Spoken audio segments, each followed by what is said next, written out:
Tabani Safi omutuuze ku kyalo Aria mu ggombolola y'Apo mu disitulikiti y'e Yumbe y'omu ku bantu abaagaana okwewola ensimbi z'emyoga olw'okuba zirimu okuzzaayo amagoba. As I said, as a Muslim, we don't want interest. We don't want interest. Yeah, that's why most of our people, they don't want to ask for loans. Yeah, because the interest is there.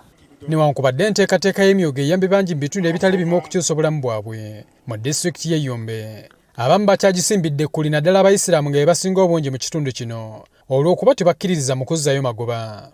Yumbe is 99% populations are Muslim, and Islam talk about riba. Riba is the interest.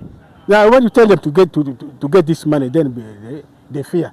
Wabula bano bafunye essuubi ekitongole kya Microfinance Support Center bwe kibanjulidde enteekateeka y'ebyensimbi ey'ekiyisiraamu oba Islamic Financing ekwatagana obulungi n'amateeka g'obuyisiraamu oba aga sharia. So nga basiraamu okumakinga sure nti basobola okubenefitinga baagala enkola ngeri aligned ku ddiini yaabwe.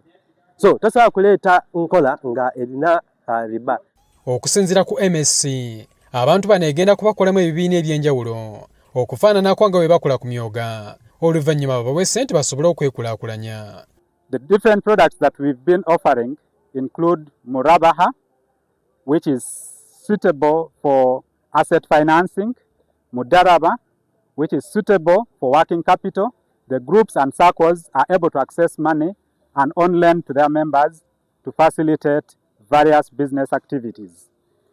We also have musharaka, which is a joint venture.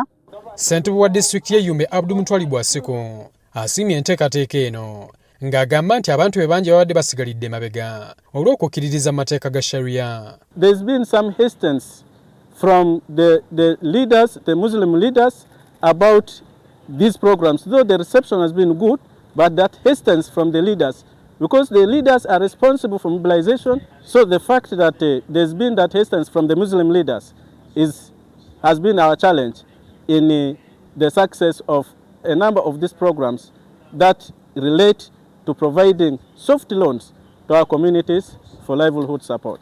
Habat Kamoga, NTV Kusawemu.